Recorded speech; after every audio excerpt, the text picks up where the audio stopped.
Shalom Bapak Ibu dan saudara-saudari yang dikasihi oleh Tuhan kita Yesus Kristus.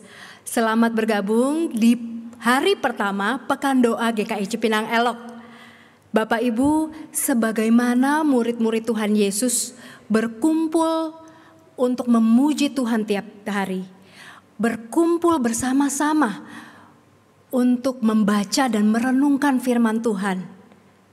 Kita pun ingin meniru mereka. Kita pun ingin bersama-sama bersekutu, walaupun kita berada di tempat kita masing-masing, tetapi kita ingin menyatukan hati kita. Kita ingin bertumbuh di dalam pengenalan akan Dia. Sudahkah kita sungguh-sungguh mengenal Roh Kudus, pribadi Allah Tritunggal, yang menolong kita hari demi hari menghadapi semua peristiwa, menghadapi semua kejadian-kejadian di dalam kehidupan kita? Bapak Ibu, Ialah Sang Penolong.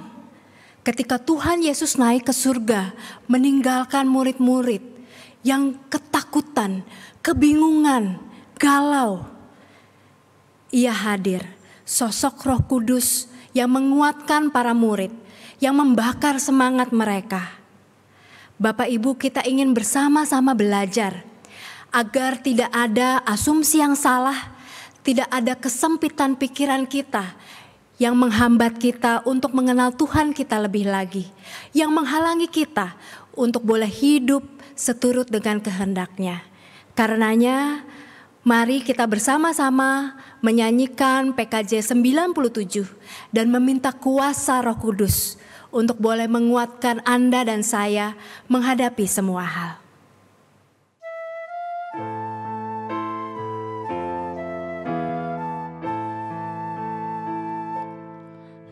Kudus, kuatkanlah kami jadi saksi, saksi Tuhan di dalam dunia. Roh Kudus, kobarkanlah api kuasa-Mu dalam hati kami yang berdosa.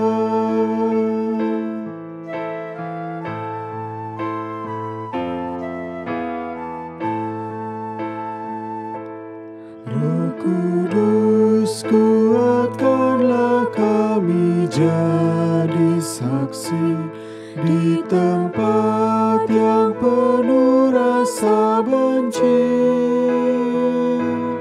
Roh Kudus, hiburlah setiap hati sedih dan berilah damai sejahtera.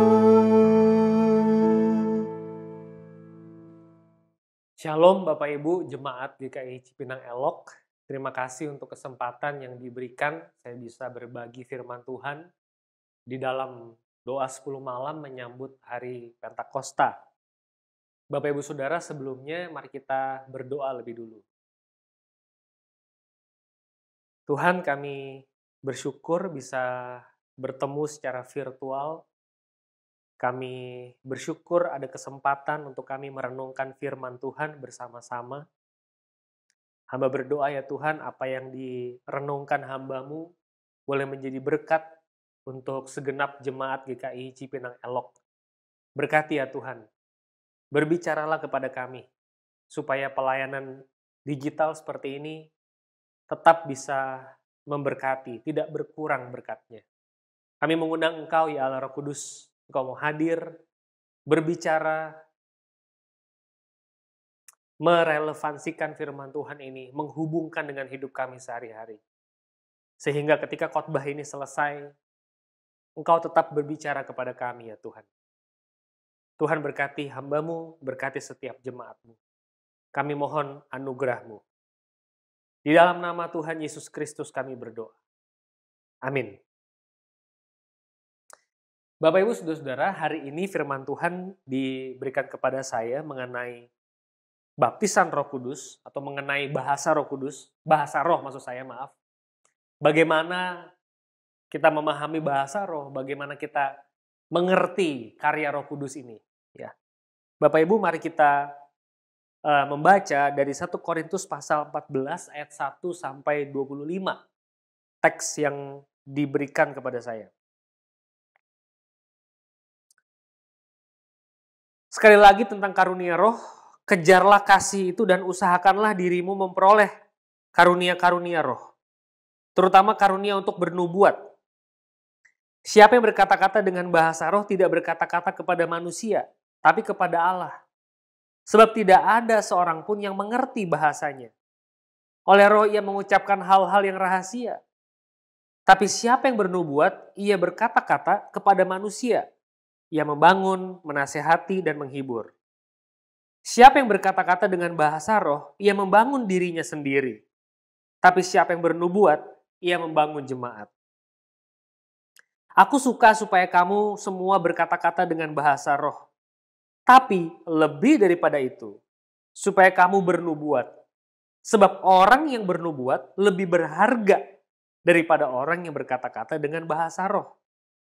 Kecuali kalau orang itu juga menafsirkannya, sehingga jemaat dapat dibangun.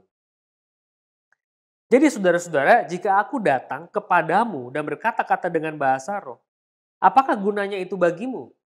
Jika aku tidak menyampaikan kepadamu penyataan Allah, atau pengetahuan, atau nubuat, atau pengajaran. Sama halnya dengan alat-alat yang tidak berjiwa, tapi yang berbunyi seperti seruling dan kecapi. Bagaimanakah orang dapat mengetahui lagu apakah yang dimainkan seruling atau kecapi kalau keduanya tidak mengeluarkan bunyi yang berbeda? Atau jika nafiri tidak mengeluarkan bunyi yang terang, siapakah yang menyiapkan diri untuk berperang? Demikianlah juga kamu yang berkata-kata dengan bahasa roh. Jika kamu tidak mempergunakan kata-kata yang jelas, bagaimana orang dapat mengerti apa yang kamu katakan? Kata-katamu sia-sia saja, kamu ucapkan di udara. Ada banyak, entah berapa banyak macam bahasa di dunia. Sekalipun demikian, tidak ada satupun di antaranya yang mempunyai bunyi yang tidak berarti. Tapi jika aku tidak mengetahui arti bahasa itu, aku menjadi orang asing bagi dia yang mempergunakannya. Dan dia orang asing bagiku. Demikian pula dengan kamu. Kamu memang berusaha untuk memperoleh karunia-karunia roh. Tapi lebih daripada itu, hendaklah kamu berusaha mempergunakannya untuk membangun jemaat. Karena itu, siapa yang berkata-kata dengan bahasa roh, ia harus berdoa. Supaya kepadanya diberikan juga karunia untuk menafsirkannya. Sebab jika aku berdoa dengan bahasa roh, maka rohkulah yang berdoa. Tapi akal budiku tidak turut berdoa. Jadi apakah yang harus kubuat? Aku akan berdoa dengan rohku, tapi aku akan berdoa juga dengan akal budiku. Aku akan menyanyi dan memuji dengan rohku, tapi aku akan menyanyi dan memuji juga dengan akal budiku. Sebab jika engkau mengucap syukur dengan rohmu saja, bagaimanakah orang biasa yang hadir sebagai pendengar dapat mengatakan amin atas pengucapan syukurmu? Bukankah ia tidak tahu apa yang kau katakan? Sebab sekalipun pengucapan syukurmu itu sangat baik, tapi orang lain tidak dibangun olehnya. Aku mengucap syukur kepada Allah bahwa aku berkata-kata dengan bahasa roh lebih daripada kamu semua. Tetapi dalam pertemuan jemaat aku lebih suka mengucap 5 kata yang dapat dimengerti untuk mengajar orang lain juga, daripada beribu-ribu kata dengan bahasa roh. Saudara-saudara, janganlah sama seperti anak-anak dalam pemikiranmu. Jadilah anak-anak dalam kejahatan, tapi orang dewasa dalam pemikiran. Dalam hukum Taurat ada tertulis, oleh orang-orang yang mempunyai bahasa lain dan oleh mulut orang-orang asing aku akan berbicara kepada bangsa ini. Namun demikian mereka tidak akan mendengarkan aku, firman Tuhan. Karena itu, karunia bahasa roh adalah tanda, bukan untuk orang yang beriman, tapi untuk orang yang tidak beriman.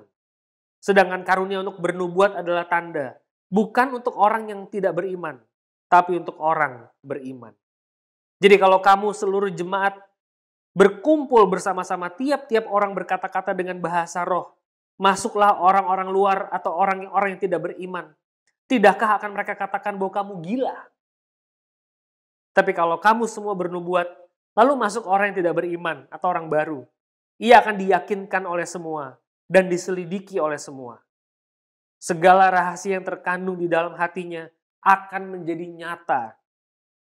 Sehingga ia akan sujud menyembah Allah dan mengaku sungguh Allah ada di tengah-tengah kamu. Sampai di sini firman Tuhan, berbahagia saudara yang membaca, memelihara dan melakukannya. Bagaimana Bapak Ibu sudah membaca 1 Korintus 14 ini? Jelas ya. Kayaknya saya nggak usah khotbah ya Bapak Ibu ya. Saudara-saudara, menurut saya dapat satu buah teks yang saya nggak bisa korting. Ini panjang saudara untuk khotbah ya. Biasa mungkin khotbah baca 10 ayat, 5 ya. Tapi ini 25 ayat yang begitu padat dari Rasul Paulus. Saudara-saudara, sebelum saya nanti masuk ke 1 Korintus pasal 14, saya mengumpulkan pertanyaan-pertanyaan jemaat ya. Baik jemaat GKI maupun jemaat-jemaat non-GKI yang mengkritik GKI. Perhatikan Bapak Ibu ya, ini coba saya kumpulkan random tapi cukup banyak dan cukup tajam menurut saya. 1, gereja baru bertumbuh bila setiap anggotanya memiliki pengalaman khusus dan spektakuler seperti baptisan Roh Kudus ditandai dengan bahasa roh. Nah, GKI Cipinang Elok ada nggak? 2, gereja-gereja mapan pada umumnya membosankan karena tidak ada sama sekali fenomena bahasa roh dalam kebaktian. Nggak ada kan? Bosen. 3, gereja-gereja yang di dalamnya tidak seorang pun yang sanggup berbahasa roh akan patut dipertanyakan. Wah, itu patut dipertanyakan tuh. Kok nggak ada yang bisa bahasa roh? Berikutnya, pengalaman Abraham, Musa, dan para nabi atau tokoh-tokoh Alkitab harus menjadi pengalaman orang Kristen zaman sekarang. Saudara, Paulus di dalam teks ini secara implisit menunjukkan bahwa dia bisa bahasa roh. Bisa ini. No doubt. Kalau Paulus bisa, berarti saya dan saudara juga harus bisa. Teologi, eksegese, hermeneutik tidak penting, bahkan menyesatkan bila dipergunakan untuk membahas tentang pengalaman berglosolalia. Wah, saya udah siap-siap mau menafsir ya. Orang-orang dari gereja itu akan mengkritik, Pak, kalau kayak gitu jangan pakai penafsiran. Just the Bible, no creed but the Bible. Itu kalimat yang gak benar menurut saya Bapak Ibu ya. Kita ini gak pakai pengakuan iman Bapak Gereja, kita gak pakai Clement, kita gak pakai Irenaeus, kita gak pakai siapa lagi, Agustinus. kita itu pakai Alkitab, kita nggak pakai pengakuan iman. Itu kalimat menurut saya sesat, Bapak Ibu. Allah itu bekerja dalam sejarah. Dan itu patut mendapat perhatian Bapak Ibu dan saya. Orang yang tidak memiliki karunia bahasa roh tidak berhak meninjau, membahas, mengkritik tentang karunia ini. Sekalipun ia memakai argumen dari Alkitab. Nggak bisa bahasa roh kan? Jangan kritik-kritik ya. Berikutnya, mengapa glosolalia tidak ada selama 1800 tahun? Karena orang Kristen telah berdosa kepada Allah dan kurang percaya pada janji Allah. Pada berdosa sih, makanya cuma dulu. Ada kesenjangan terus baru sekarang. Orang Kristen yang belum dibaptis Roh Kudus adalah orang Kristen yang belum lengkap. Mesti pakai baptis Roh Kudus. Glosolalia adalah pengalaman istimewa yang tidak boleh diganggu-gugat oleh siapapun. Karena bila Anda mengkritiknya, Anda sedang mengkritik Allah. Nah, Bapak Ibu sekalian, bagaimana kita menjawab pertanyaan-pertanyaan ini yang saya kumpulkan? Saya juga nggak bisa mengadres semua pertanyaan, tidak bisa saya jawab total. Tapi saya coba dalam waktu yang singkat 30 menit, saya coba untuk menyampaikan apa yang menjadi pesan Alkitab mengenai bahasa roh ini. Saudara-saudara, untuk sampai kepada 1 Korintus pasal 14, saya perlu sedikit menguraikan apa makna Pentakosta. Meskipun saya tahu ini bukan bagian saya. Besok kalau nggak salah akan dibahas lebih detail ya. Sedikit tapi saya mau menyinggungnya buat Bapak Ibu. Karena ini pengantar yang baik untuk masuk ke bahasa roh. Ya. Saudara-saudara, Pentakosta. Apa yang ada di benak saudara? Kalau kita di GKI biasanya kita bikin sayur-sayuran kan, buah-buahan. Di mimbar kita itu ya, wah ini ada Pentakosta, ada buah-buahan, ada sayur-mayur yang begitu banyak di mimbar di depan. Betul saudara, Pentakosta bagi orang Yahudi abad pertama adalah sebuah perayaan panen. Mereka memberi persembahan kepada Tuhan, hasil gandum pertama dari panennya. Namun bagi orang Yahudi, perayaan Paskah dan Pentakosta bukan semata-mata perayaan pertanian saja. Melainkan di dalam ritual ini ada sebuah gema dari kisah-kisah besar yang dominan dalam hidup bangsa Israel. Yaitu keluarnya Israel dari Mesir. Paskah adalah momen di mana Israel keluar dari Mesir setelah Tuhan membunuh semua anak sulung Mesir. Malam itu juga mereka melakukan perjalanan dan 50 hari kemudian Tuhan memberikan Taurat kepada Musa. Musa turun dari Gunung Sinai. Kejadian turunnya Musa dari Gunung Sinai adalah persis 50 hari setelah peristiwa keluarnya bangsa Israel dari Mesir. Di perjanjian baru kita melihat bagaimana para rasul dipenuhi Roh Kudus, memberitakan kuasa kebangkitan Kristus, Paskah, yang belum lama ini kita peringati. Di mana Roh Kudus turun. Lukas sepertinya mengacu ke Kisah Rasul 1 ayat 13 di ruang atas kota Yerusalem. Jiwa-jiwa baru ini sama seperti hasil tani gandum yang dipersembahkan kepada Allah. Di sini kita melihat adanya paralelisme antara kisah yang ada di PL dan kisah yang ada di PB. Kalau di PL itu tadi ada persembahan berupa gandum, hasil pertanian. Di perjanjian baru turunnya Roh Kudus itu diperingati dengan, itu diingat, dimemorasi dengan 3.000 orang yang percaya kepada Tuhan. Ini dipersembahkan. Apa makna Pentakosta, saudara-saudara? Kehidupan orang Yahudi yang Torah-centered itu diubah menjadi Christ-centered atau menjadi Spirit-centered. Saudara, Pentakosta hari ke-50, PL dan PB itu punya paralelisme. Kalau di PL itu barang-barang pertanian dipersembahkan kepada Tuhan, ini merupakan simbol sebetulnya. Apa sih tujuan Tuhan menurunkan Taurat? Apa sih tujuan Tuhan menurunkan Roh Kudus? Supaya saudara dan saya bertobat. Supaya saudara dan saya kembali kepada Kristus. Saudara, ini bisa jadi satu topik yang panjang ya. Orang Farisi hidup di dalam Taurat. Orang Kristen hidup di dalam Injil. Which is sebetulnya itu tidak bertentangan. Yesus kan bilang, aku datang bukan buat meniadakan Taurat, tapi untuk menggenapi Taurat itu. Saudara, yang Tuhan minta itu bukan kehidupan religiositas semata, tapi kehidupan spiritualitas. Saya baru aja berkhotbah tadi, sebelum saya recording bagian ini. Saudara, apa sih yang Tuhan mau dari hidup kita sebagai anak-anaknya? Saya tanya sekali lagi, apa sih yang Tuhan mau dari hidup kita sebagai anak-anaknya? Saat teduh, doa, memelihara kekudusan pernikahan, berintegritas di kantor, pekerjaan. Saudara boleh tambahin terus.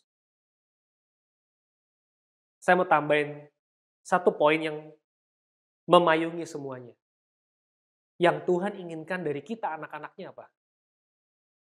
Hidup taat kepada Tuhan. Hidup menikmati segala ritual ini. Oke? Menurut saya, sebagai anak-anak Tuhan, apa sih yang Tuhan inginkan? Tuhan ingin kita menikmati setiap tindakan ketaatan ini.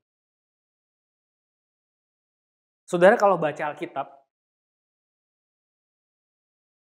ada dua cara orang membaca Alkitab. Yang pertama gini, saudara. Selesai. Jadi saat teduhnya nggak kerasa. 30 menit loh, udah selesai. Tapi ada juga orang yang saat teduh baca Alkitab gini, Bapak Ibu. Kok panjang ya hari ini ya? Saudara, buat saya itu, saya sering pakai ilustrasi ini. Ini simple. Apakah saudara menikmati itu? Ya. Apakah saudara menikmati doa? Gitu. Doa, ini kan kita lagi doa Pentakosta ya. Banyak doa yang dilakukan, dinaikkan. Apakah saudara menikmati gitu? Atau saudara tuh, kok panjang ya doanya ya? Saudara-saudara, saya tidak ingin berlama-lama di topik ini karena bukan tema utamanya. Tapi di bagian awal ini saya ingin mengatakan, apakah Bapak, Ibu, dan saya hidup menikmati? Anda menjaga kekudusan pernikahan, Anda betul mencintai istri atau suami Anda. Atau saudara itu sebenarnya beban. Saudara mencintai orang lain. Ada orang yang suka bilang, Pak Pendeta, selingkuh itu manusiawi. Setuju nggak? Saya keberatan. Saya keberatan. Ada loh saudara, anak-anak Tuhan yang hidup sungguh-sungguh dalam rumah tangganya, kudus tuh ada. Dan ada yang tidak kudus, saya tahu. Tapi yang tidak kudus menaruh curiga pada yang kudus. Itu dia sebenarnya juga munafik itu. Karena dia munafik. Dia taruh dirinya ke orang lain. Saudara, Pentakosta, turunnya Roh Kudus, itu mentransformasi orang. Sehingga apa? Sehingga orang itu hidup di dalam kekudusan. Karena dia pengen. Apa yang buat Tuhan itu menyenangkan, buat dia menyenangkan. Apa yang buat Tuhan itu menjijikkan, buat dia itu menjijikkan. Jangan ditukar. Yang buat Tuhan itu menyenangkan kita jijik, yang buat Tuhan itu jijik kita seneng. Pentakosta itu bagi saya menempatkan tempatnya di tempat yang sebenarnya. Buat saya itu message utamanya, saudara-saudara. Sehingga Bapak Ibu, kalau saya ditanya, apa ciri orang yang ada Roh Kudusnya? Buah roh. Kasih, sukacita, damai sejahtera, kesabaran, kebaikan, kesetiaan, kelemah lembutan, penguasaan diri. Saya jadi lupa satu nih ya. Ada 9 cita rasa buah roh itu. Jadi semuanya itu dibuat terjadi itu karena dari dalam dirinya dia menginginkan itu gitu. Dia orangnya lembut ya. Dia bisa mengendalikan diri. Mau marah tapi dia bisa kontrol. Saudara, itu ciri orang yang ada Roh Kudusnya. Bukan primarily bukan bahasa roh. Primarily bukan bahasa roh, tapi karakter di dalam Kristus. Saudara, ini penting. Dan ini yang Paulus address sebetulnya. Saudara, saya jelasin dikit 1 Korintus 14 ya. Saudara perhatikan 1 Korintus 12, 13, 14.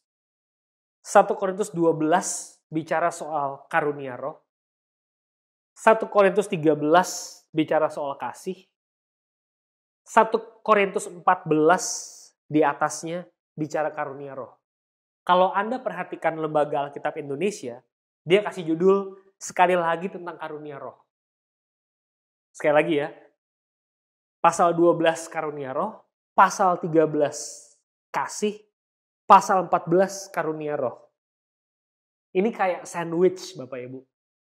Kalau Anda makan roti, tengahnya ada lotus, biscoff, itu favorit saya. Atau ada telur. Yang bikin enak roti itu yang mana Bapak Ibu? Yang atas, bawah, atau yang tengah? Pasti yang tengah. Jadi kalau kita baca 1 Korintus 12, 13, 14, yang paling penting adalah kasih. Itu yang Tuhan inginkan sebetulnya. Oleh karena itu Bapak Ibu, apa itu bahasa roh? Bagaimana kita membahas bahasa roh ini? Saudara, saya perlu masuk dulu ke Kisah Rasul 2 ayat 4. Ya. Kisah Rasul 2 ayat 4. Maka penuhlah mereka dengan Roh Kudus, lalu mereka mulai berkata-kata dalam bahasa-bahasa lain, seperti yang diberikan oleh Roh itu kepada mereka untuk mengatakannya. Saudara, bahasa yang digunakan di ayat 4 Kisah Rasul 2 itu berbeda dengan bahasa roh yang dimaksud oleh Paulus. Sebab di sana Paulus menuliskan dibutuhkan seorang penerjemah. Sementara di ayat ini tanpa penerjemah bahasa itu sendiri bisa dimengerti. Saudara, peristiwa turunnya Roh Kudus itu bukan menggunakan bahasa roh. Saya perlu address bagian ini.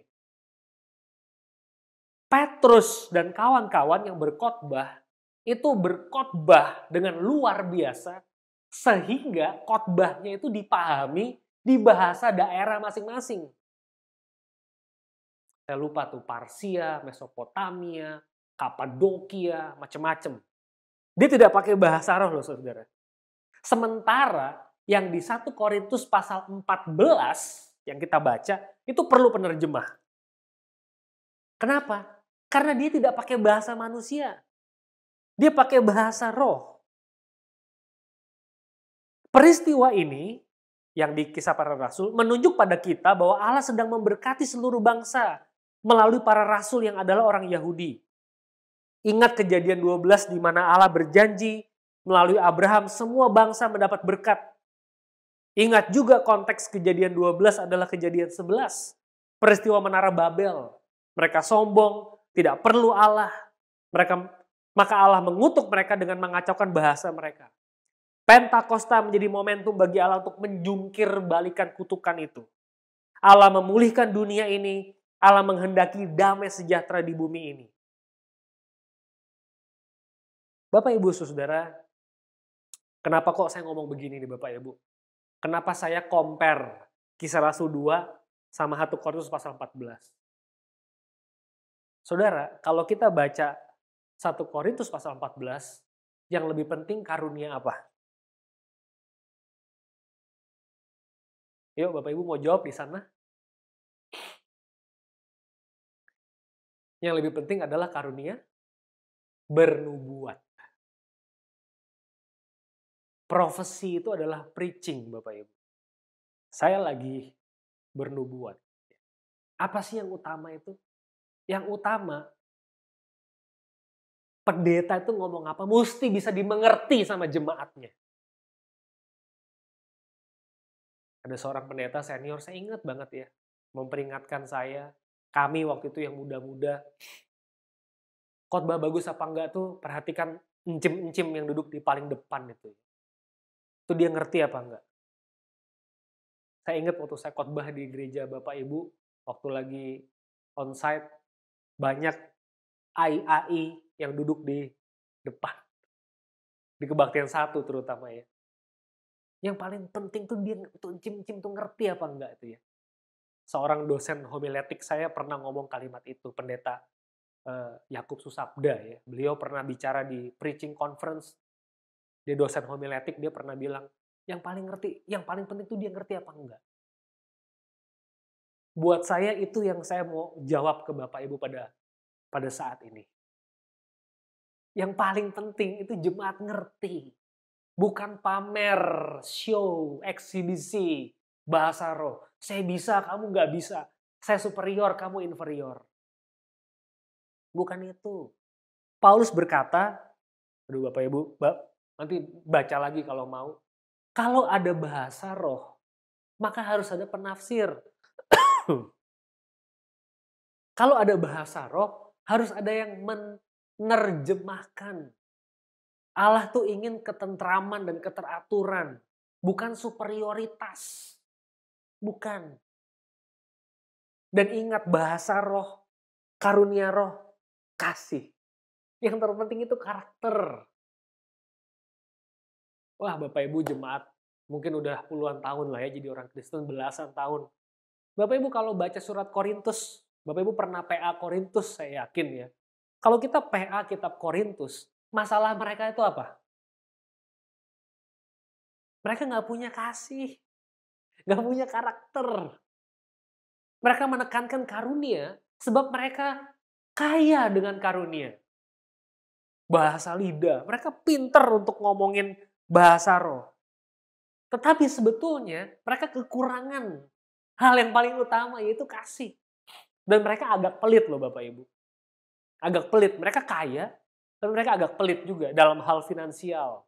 Paulus pernah ngomong kan, itu jemaat Makedonia miskin tuh loh, memberi.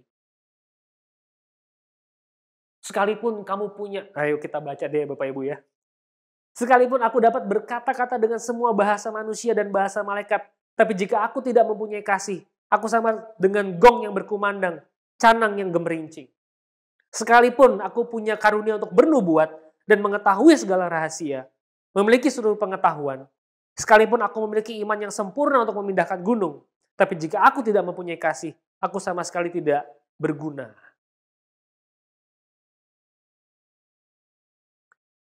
Bapak Ibu sekalian, saya mau closing khotbah atau renungan singkat ini Bapak Ibu dengan Kisah Para Rasul pasal 1. Saya tidak mengajak Bapak Ibu membuka ya supaya kita bisa tepat di 30 menit. Saudara di dalam Kisah Rasul pasal 2, ya, saya ingin tutup dengan ilustrasi yang dari Alkitab juga Bapak Ibu. Di dalam Kisah Rasul pasal 2 ada 2 kelompok manusia. 120 orang yang sudah percaya dan 3.000 orang yang pada saat itu baru percaya. Ada 2 kelompok. Nanti Bapak Ibu baca Kisah Rasul 1 ayat 15, bandingkan dengan Kisah Rasul 2 ayat 41. 120 orang itu menerima kepenuhan roh. Ya, dapat Roh Kudus tuh. Sementara 3.000 orang menerima pengampunan dosa serta karunia roh pada waktu itu juga. Pasal 2 ayat 38 sampai 40. Orang Kristen zaman sekarang tentu tidak bisa serta-merta menyamakan diri dengan 120 orang tadi. Pengalaman mereka adalah pengalaman yang unik dan khusus. Coba lihat pada 3.000 orang itu.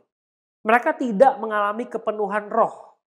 Kenapa kok kita fokus mengarahkan mata ke 120 orang? Kenapa tidak ke 3.000 orang itu? Bapak Ibu sekalian, yang paling penting dalam penafsiran saya terhadap bagian ini adalah saudara dan saya harus punya pertobatan. Seperti yang 3.000 orang itu. Spirit-centered, Christ-centered. Dari Torah-centered menjadi Spirit-centered, Christ-centered. Ini makna Pentakosta. Buat saya yang lebih penting adalah saudara dan saya memiliki karakter di dalam Kristus. Itu jauh lebih baik daripada bahasa roh itu sendiri. Saudara, saya tutup dengan satu buah ayat dari Kisah Rasul 1 ayat 8. Tetapi kamu akan menerima kuasa kalau Roh Kudus turun ke atas kamu. Dan kamu akan menjadi saksiku di Yerusalem dan di seluruh Yudea dan Samaria sampai ke ujung bumi. Kalau saudara ada Roh Kudusnya, saudara akan menjadi saksi. Saksi itu istilah teknis di bidang hukum ya. Istilah teknis di bidang hukum. Syarat saksi itu bukan pintar ngomong Bapak Ibu. Kalau Bapak Ibu ada yang pengacara, hakim, saksi itu orang yang menyaksikan sebuah peristiwa, dia boleh menceritakan. Orang yang di dalam dirinya ada Roh Kudus, dia mampu menyaksikan, mempersaksikan, menceritakan, memberikan kesaksian betapa baiknya Tuhan itu. Bukan hanya berbahasa roh, tapi juga mampu bicara mengenai Allah. Bernubuat lebih penting daripada berbahasa roh. Bapak Ibu, kalau Bapak Ibu punya kesempatan berdoa sama Tuhan, minta bahasa roh, boleh. Alkitabiah enggak? Alkitabiah. Tapi bahasa roh itu membangun diri, bukan membangun jemaat. Jadi jangan dilakukan di ruang publik. Kalau dilakukan di ruang publik, boleh. Mesti ada yang menafsirkan. Dan itu bukan gaya-gayaan, saya lebih spiritual dari kamu. Bukan. Spiritualitas diukur dengan kedewasaan rohani, buah roh. Bukan dengan karunia roh. Ini gift. Mana ada sih orang punya gift, dia sombong-sombongin ke orang lain. Namanya aja gift. Gift itu kan given. Dikasih. Ya dia bersyukur. Boleh Bapak Ibu berdoa. Tapi itu bukan yang terutama. Yang terutama adalah kasih. Kalau kita bicara karunia, yang lebih penting adalah nubuat. Yang bisa dimengerti oleh orang. Semoga ini bisa menjadi berkat. Mari kita berdoa Bapak Ibu.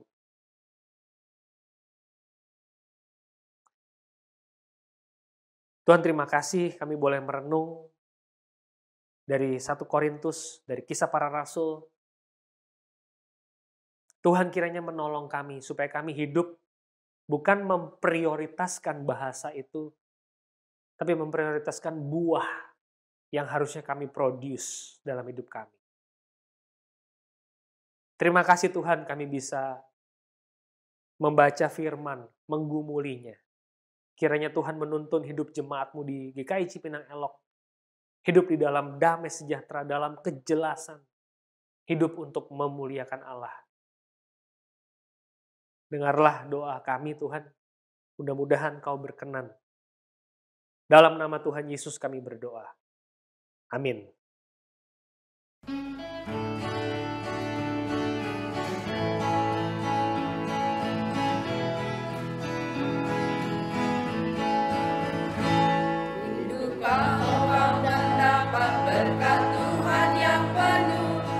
Seluruh hidupmu, mintalah kepada Bapa-Mu yang janjinya teguh, menyertai langkahmu. Roh Kudus terus meluap di hatimu, tanah Tuhan berpesan, bawalah bejanamu. Roh Kudus terus meluap di hatimu dengan kuasa-Nya.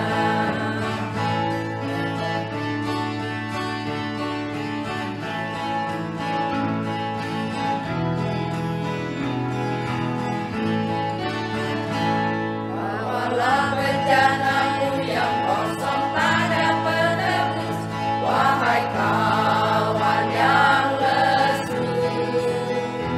Dengan hati yang rendah tetap nantikan Roh Kudus masuk dalam hatimu.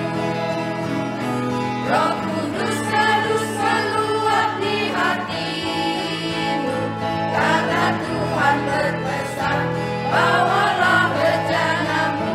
Roh Kudus terus meluap di hatimu dengan kuasa-Nya. Roh Kudus terus meluap di hatimu, karena Tuhan berpesan, bawalah bejanamu. Roh Kudus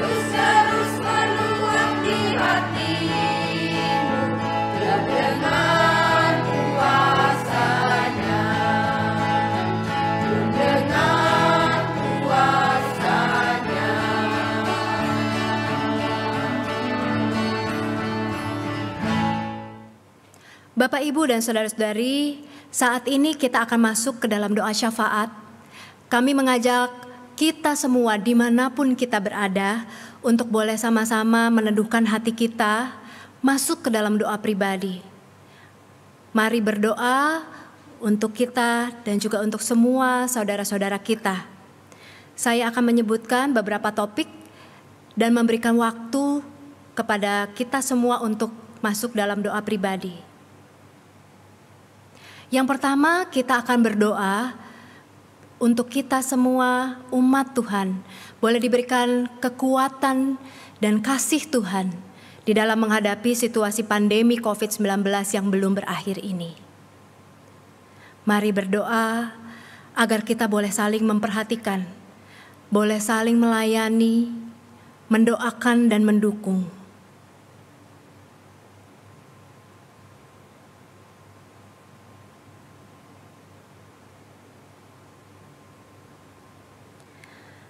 Yang berikutnya kita ingin berdoa untuk umat Tuhan, saudara-saudari kita, rekan-rekan kita yang sedang sakit, yang sedang terbaring, lemah, begitu pula dengan para lansia dalam kondisi tubuh yang lemah. Mari berdoa agar Tuhan yang menjamah dan memulihkan mereka.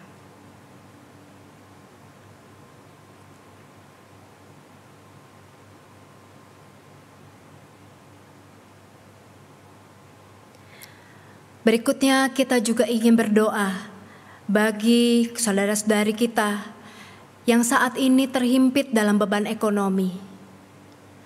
Mungkin mereka menjadi korban PHK, mungkin bisnisnya saat ini tidak bisa berjalan seperti biasanya. Mari kita berdoa supaya Tuhan juga memberikan jalan keluar, memberikan kekuatan di saat-saat ini.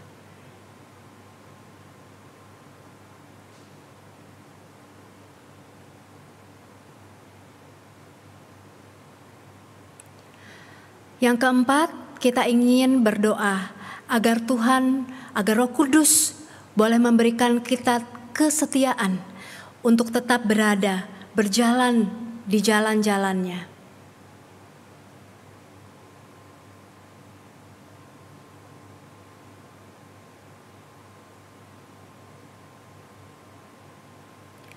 Dan yang terakhir, kita juga ingin berdoa untuk bangsa dan negara kita yang saat ini sedang mengalami kesulitan, berbeban berat. Biarlah Tuhan sendiri yang memberikan kelegaan untuk kita semua.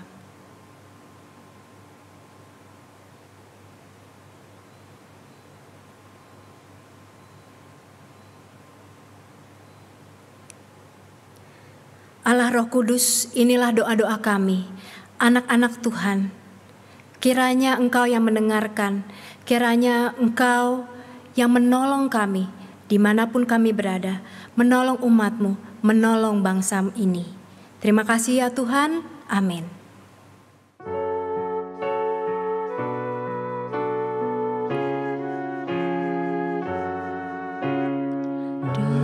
Datanglah ya Roh Kudus, nyalakan api cinta kasih-Mu. Datanglah ya Roh Kudus, datanglah ya Roh Kudus.